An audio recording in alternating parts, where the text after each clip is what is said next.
Barda and welcome to Expansive. I am Yar Tomlu, and as you can see from the title screen, this is Resident Evil 4 remastered for PlayStation 4. Now, this is originally interesting because this game was originally just a GameCube exclusive way back in 2005. And since then, it's come up to the likes of iOS, it's been on PlayStation 2, PlayStation 3, it's been on Xbox 360, and now you're seeing it completely for current. So the story of Resident Evil 4, as you might have seen or might already know, it follows Leon Kennedy, who originally debuted in Resident Evil 2. And his mission is to travel to Spain, where he's got to find the president's daughter who's been captured by a cult. And what he finds in Spain is this crazed village full of people, mutated monsters, and all kinds of freaky gothic things going on, all related to the T-virus, or so you eventually find out. But I think one of the original things that really made this game stand out is when you first play, you realise that you're not fighting zombies this time, you're actually fighting human beings with rakes and shovels, and it's just a really creepy ambiance to the game, which has just not been replicated. The atmosphere in the game is just, it's something else. It's really different, and I think it really stands apart, and it certainly changed the franchise for the better. So what was new for Resident Evil 4? As I say, it kind of influenced the action-adventure genre. It was the first game to kind of do the zoom-in over-the-shoulder mechanic where you've got a gun. The other games never actually did that. They just kind of aimed, they would lock on targets and you would shoot them. This was actually a free roam targeting system, which actually required you to kind of aim precisely and shoot your opponents, whether it was in the arm, in the leg, in the head, in the body, wherever. And that was really something that kind of changed the way you played these games, because if you only shot your opponent in the leg or something like that, it would weaken the kind of walk-in and make it difficult for them to attack you. But if you weren't necessarily going to kill them. So it really changed the way your strategies and the way you had to kind of play. But obviously, this is an enemy stumble. It's all about getting range and distance, because like I say, you've got scythes and shovels and pitchforks being used by the villagers, so you really need to kind of keep a distance from them while also using the kind of the aiming mechanics to follow. That was different. There were quick time events in these games, so it was kind of like what you're used to as well, the tapping of buttons and kind of like responding in different situations, and also the way you interact with the environment. So it's like kicking down ladders, or if it's just like finishing off an enemy by stamping down on them. And a lot of these moves were used a lot more widely and frequently in Resident Evil 6, as you will well know, but certainly they all sort of got their start in Resident Evil 4, and they were a lot more subtle then. I found it wasn't the core mechanic, whereas I feel that Capcom took things in a slightly different direction with Resident Evil 6 and made them too much part. What was interesting about this as well was the inventory system. Not only did you have the basic Resident Evil system where you pick up herbs, you use typewriters and things like that, but there's also a vendor who you actually purchase things from and you can actually sell things to.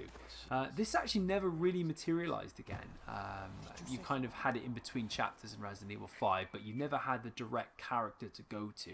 And I think he was quite charming and interesting, and even now you still see memes and gifs about him today and quotes that he used. But yeah, I mean, that was a really interesting change in Resident Evil, certainly from previous games, and something that's never really been used the same. Now, something that I feel Resident Evil 4 does fantastically is atmosphere, and as you can see, you've already got your first sort of hint of that as you move into this manor. So we're going to just walk through here, have a look around. And everything is so deliberate and well paced. So immediately there, Leon puts his gun down and he wants to try and talk to this person who's kind of ignoring them. And that's not something you expect, because with Resident Evil games, they've been fighting zombies, so they're used to kind of having these completely infected creatures they're fighting. But actually in Resident Evil 4, you're fighting human beings with pitchforks and shovels. And that's a real change to the gameplay, because that really grounds things and really adds this element of realism to it. Because you've got crazed people who have just been infected by, well, their own desires and anger issues and their own beliefs. So that's the real interesting change of Resident Evil 4 from any other game before it, and since. So you can see you've got the aiming system I talked about.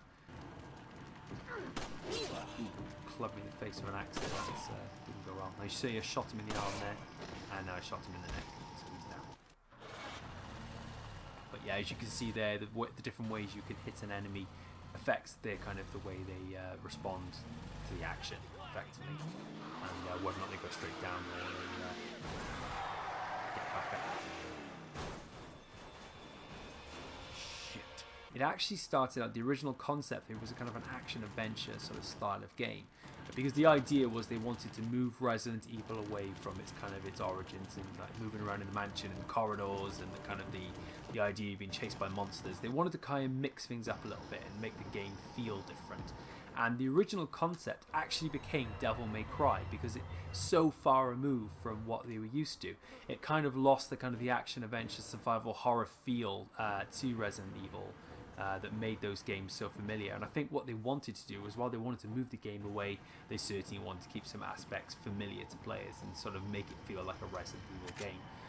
So yeah, the original concept had a completely new protagonist, but then eventually became completely rewritten, and the original protagonist became Dante and Devil May Cry. Te voy a hacer picadillo. Get rid of these things for a sec.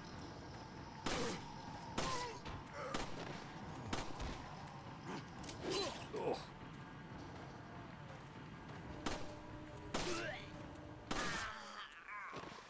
I'm not the best aimer. As I say, that will certainly be something that will test people, I think, is the aim in with this. Now, certainly when you've got that the left trigger held down, you can move free roam, but if you're just moving it normally, that's all you can do. That's as far as you can go. So the game evolved even further to the second prototype, and it was actually demoed in an E3. You can see I can still use the knife there to kind of swipe at these crates. Yeah, so the game actually evolved different again. It actually had kind of a first-person feel to it this time. And again, aspects of that were used in later Resident Evil games, are kind of the spin-offs, which also did feature Leon. But the idea was that they wanted to create a first-person game with Leon, and actually he had a kind of an arm that was just kind of infected. And he was able to use that to fight some of the creatures he was going up against. So that was a really interesting twist to this as well. I mean, you kind of, what you have now is less of the supernatural element of these games in what you see today, but also you've kind of got the aiming mechanics sort of kind of felt a bit first person, but through a third person perspective. So that was kind of how this whole control scheme was born. So yeah, the game feels really smooth and enjoyable to play, and I'm certainly finding the look and feel of it. It looks as good as it ever has. Obviously, you've got Leon's lovely hair. Not quite Lara Croft's style of hair, but it's certainly great. And you notice that villager there is very evasive, and they can actually communicate with one another. And well, that's another new move in this as well, is that you could actually do that sort of little twist there you saw. So that was something that was introduced in Resident Evil 4 as well, to make it kind of quicker to move. Because that was one thing the game were very criticised for early on, was the kind of the tanky-esque feel to the way they were rooted to the spot, and you just kept shooting, which didn't feel very realistic. Resident Evil 4 was able to change that quite a bit. So yeah, I mean, that's the that's certainly the thing that's kind of been kept intact in this game as well, is that otherworldly cultist-esque feel. But again, it was kind of a different concept, and it's moved away from that, and you've seen a very different game as a result. But a game that's the sum of its parts. I mean, everything that I've mentioned and highlighted so far certainly has gone on to restructure and reshape Resident Evil 4. And what you have now, obviously, is kind of the finished article, is something that's kind of sat in the middle of all of those concepts, but something that's also kind of kept with the essence of Resident Evil games. Need to reload that. The tension of the reloading is pretty good in this too, and the reloads and animations still look fantastic.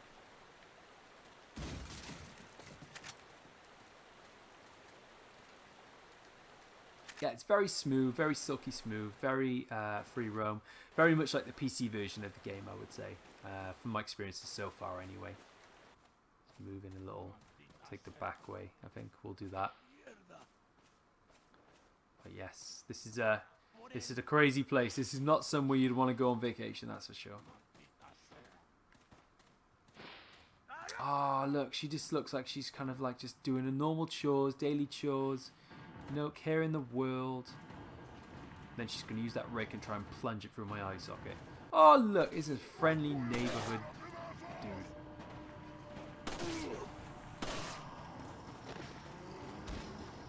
And all of a sudden, everyone wants my blood.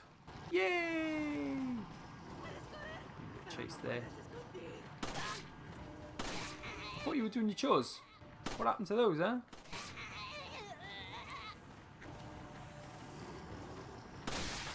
Oh! And there you go, there's your first headshot. Thought they were going to be easy to get rid of. And yes, here we go. It's Crazy Town.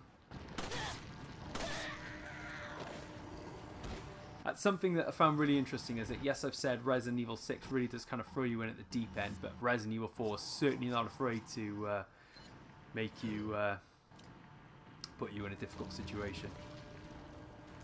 You know what? I think it's time to use a shotgun.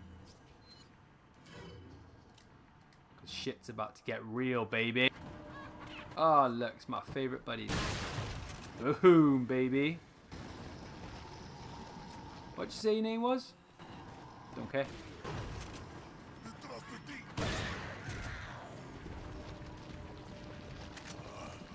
See, the game's even telling me, use a shotgun. Use a shotgun.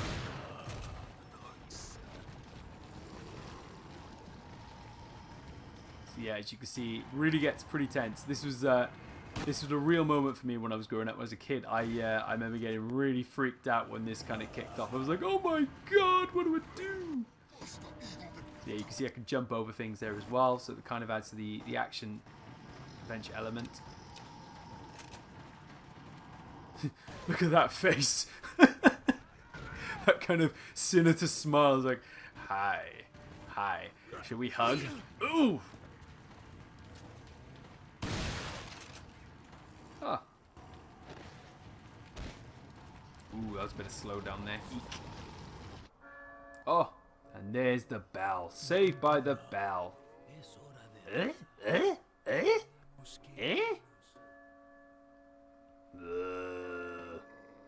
I am not zombie. So yeah, Resident Evil 4 is just it's a real pleasure and experience. I mean, it's something that I think everyone should at least try if they're even a slight fan of survival horror games or action adventures. It's something that's will go down in history as one of the all-time greats, and deservedly so, and it inspired just an entire generation of fantastically great games.